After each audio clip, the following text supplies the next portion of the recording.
ఈరోజు redemption of సిరీస్లో సైనిసిజం కోసం మాట్లాడతాం.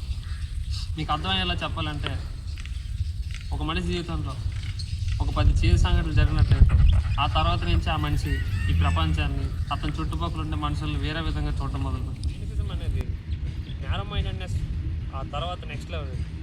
మనం ఎప్పుడైతే నేరో మైండెడ్నెస్లో అసహనం, భయం, మనకి తెలియని కొన్ని ఆలోచనలు ఇలా అన్నీ మనలో స్టార్ట్ అవి ఎక్స్ట్రీమ్ లెవెల్కి చేరిపోయినప్పుడు మనం ఈ సైనిసిజంకి గురవుతాం.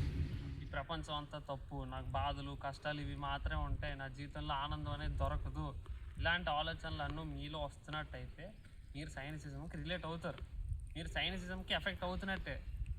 మన మైండ్ సెట్ మార్చుకోవాలి.